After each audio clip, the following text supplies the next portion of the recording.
আসসালামু আলাইকুম। ওয়ালাইকুম আসসালাম। কেমন আছেন? আলহামদুলিল্লাহ। আপনার পরিচয়টা দেন আর দেশের বাড়ি কোথায় বলেন? আমার পরিচয় আমার দেশের বাড়ি চুয়াডাঙ্গা। আমার নাম মোহাম্মদ কাকন আলী। আমি এই কুয়েতে ৫ মাস এসেছি। কিন্তু ৫ মাস এসেছি দালাল আমার নিয়ে এসেছে কি প্রায় বিষয়ে আসছিলেন? খাদেম ভিসায় আছি। খাদিম বিষয়ে কত টাকা খরচ করে আসছিলেন? প্রায় তাও ১২ লাখ টাকা খরচ। 12 লক্ষ টাকা খরচ করে আপনি খাদিম আসছেন। খাদেম ড্রাইভিং ভিসায় নিয়ে এসেছি। কি ঘরে কাজ করবে না বাইরে কাজ করা ফ্রি বিষয়? সে তো বলছে যে তুই প্রথমত খাদেম আইছিস, আসবি, পাশে বাইরে নিয়ে আসছি, ওকিল তোর আকামা লাগিয়ে দেবে, সব লাগিয়ে দেবে। ৬ মাস তুই কাজ করবি, বাইরে কাজ করে দেখা যাচ্ছে যে ঘোরাফেরা করলি, একটু জাগা মাগা চিনলি, ভাষা বুঝলি, তারপরে এইসব কথা বলার পরে তোর গাড়ির লাইসেন্স করে দেবো। এখন সে হয়তো আমার দেখলে হয়তো ফোন তোলেও না, এই ছেড়ে দিয়েছে। এখন লাইসেন্স করে দেওয়াও নাই, কিছুই নাই, কাজ আমও ঠিক সেমন দেওয়া নাই।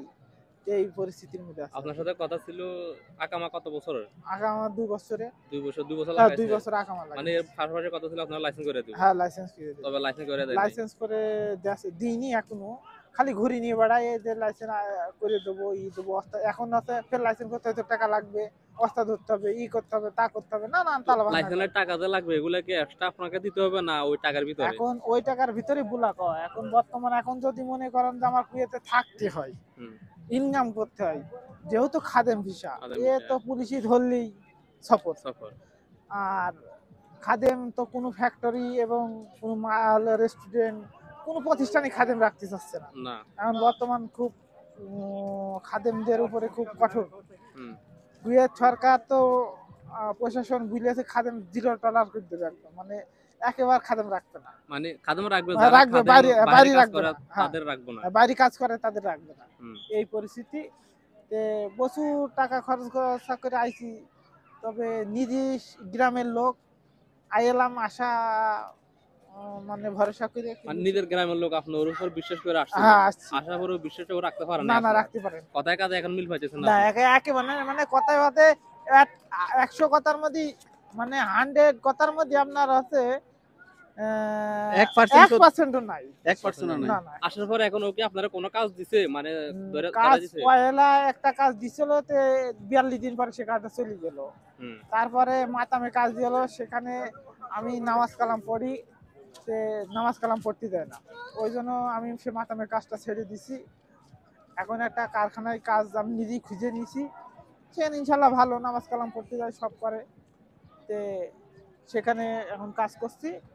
আর ওর তো বলা হয়েছে যে তুই লাইসেন্স করে দিবি, সে তালবানা করে। আজকে যেমন গাড়ি চালিয়ে শেখানোর কথা, সেখানে নিয়ে যাওয়ার কথা, নিয়ে গেল না, এই বিষয়। আরেকটা বিষয়, আপনি যে মানে লাইসেন্স করে দিও বলছে, আপনি কি দেশ থেকে ড্রাইভিং শিখে আসছেন না এখানে আসার পরে শিখে? ও নিজে গাড়ি আছে, ও নিজেই বলেছে ভাই তোর ওখান থেকে ড্রাইভিং শেখার দরকার নেই, আমার এখানে গাড়ি আছে, আমি গাড়ির ড্রাইভার মানুষ, তোর আমার নিজস্ব গাড়ি আছে, আমি এখান থেকে শিখে নেবো। এই জন্য আমি গাড়ি চালানো শিখে আসিনি। গ্রামের ছেলে, সে বলছে যে ওখানে তো আর আমার সাথে 2 নম্বরে করব না। না, সেমন মানে একেবারে রিলেটিভ মানুষ, এই জন্য আমার সাথে 2 নম্বরই করবে না, সেই আশা ভরসায় আসছিলাম। এখন আমরা 2টো লোক আইছি, 2টো লোকেরই এই অবস্থা। খুব দুইটা আনছেন, দুজন একই অবস্থা। দুজনে আইছি।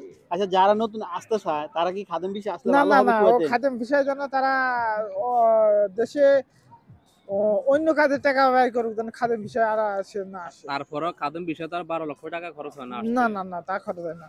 আমাদের তো আপনার মন করেন পড়ে গেছি প্রতারণার চক্রের হাতে।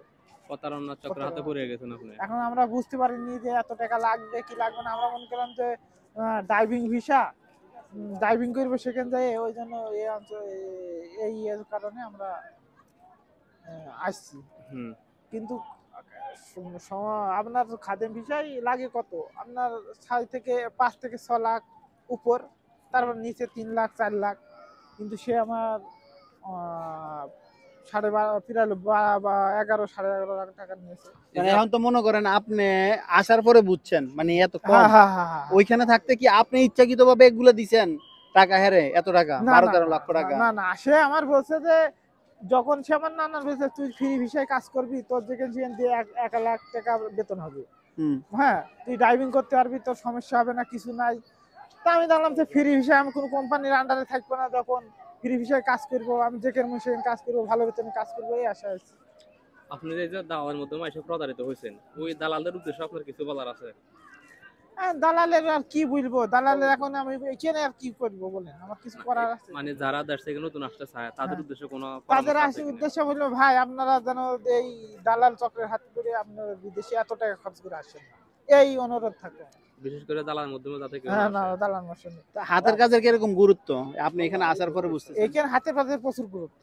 হাতের কাজ না এসে শিখে এসে আপনি অন্য কুয়েতে বা কুয়েত কেন সারা বিশ্বে কোনো দেশে জানে না যায়, হাতের কাজ শিখে যান, আপনার মূল্যায়ন আছে। আপনি যে কোনো টেকনিশিয়াল হলে আপনার মূল্যায়ন আছে, টেকনিশিয়াল বাদে আপনি আপনার কোনো মূল্যায়ন নেই। সে আপনি যদি কোনো প্রাইভেট কোম্পানির ঝাড়ুদার হয়, ঝাড়ু দেওয়া ভালো করে শিখে আসতে হবে, তাহলে আপনার মনে হয়। কিন্তু আপনি ঝাড়ু দেওয়া জানেন না, এ দেশে আইয়েছেন যে 1 লাখ টাকা ইনকাম করবো, আপনার কোনো মূল্যায়ন নেই।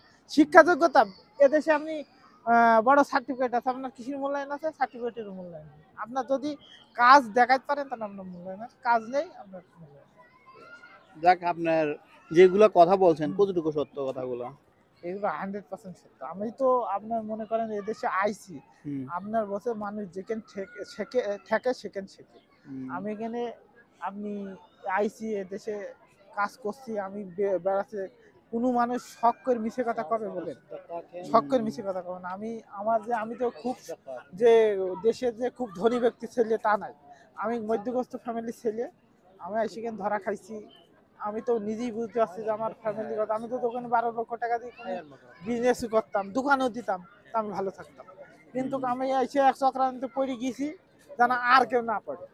আপনি এই যে এখন যে 11 লক্ষ টাকা 12 লক্ষ টাকা খরচ করে আসেন, এখন মানে পরিস্থিতি কিরকম বুঝতেছেন? 12 লক্ষ টাকা দেশে বিজনেস করলে ভালো হতো না? এখন পরিস্থিতি, এখন একটা জিনিস মনে হয়, বিজনেস করতে হলে 12 লক্ষ টাকা দেশে গুছানো টাফ ব্যাপার। কিন্তু এখন একটা বন্ধু বান্ধবের কাছে আমি বলেছি 50,000 টাকা দিয়ে আমি বিদেশ যাবো, সে দিয়েছে। হ্যাঁ, আর একজন যাচ্ছে প্রতিবেশীর কাছে বলেছি 50,000 টাকা দিয়ে দিয়েছে। এক আত্মীয়র কাছে বুঝেছি, নিজের বাপের কাছে বলি 2 লাখ টাকা বিজনেস করবো, দেবে না। দেবে না। তাও বেশি 100% শিওর। 100% শিওর। দেশে কিন্তু যদি কোনো বিদেশের একটা বিজনেস করার কথা বললে কেউ দেয় না। দেয় না, কিন্তু বিদেশে আসার কথা বললে সবাই দেয়। জানা তো বিদেশে কাটি কাটি টাকা ইনকাম হ্যাঁ, করতে হ্যাঁ, পারবো হ্যাঁ। প্রত্যেক কিন্তু মাসে 4 বিদেশে লক্ষ টাকা। প্রবাসী আইসে মানুষ যে কতটুকু সুখী, কিন্তু এইটা মানুষই কিন্তু ভাবছে না, ভাবু না, না ভাবি চলে আসে। কিন্তু ভাবার দরকার আছে যে কতটুকু সে আইসে এখানে ইনকাম করতে পারে। ভাগ্য সবার এমনও আছে যে কত লোক পকেট বোঝাই টাকা ইনকাম করছে, আবার কত লোক আছে ফকির হয়ে বাড়ি যাচ্ছে। হুম, তো এই যাক, আছে বিষয়। আপনার মূল্যবান সময় দেওয়ার জন্য অসংখ্য ধন্যবাদ। ভালোবাসা অবিরাম, সাপোর্ট অল টাইম। আর কে কোথা থেকে ভিডিওটা দেখেন সাবস্ক্রাইব করবেন, পাশে থাকবেন, আর ভালোবাসা সবসময় দিবেন। ওকে, আসসালামু আলাইকুম। ওয়ালাইকুম সালাম।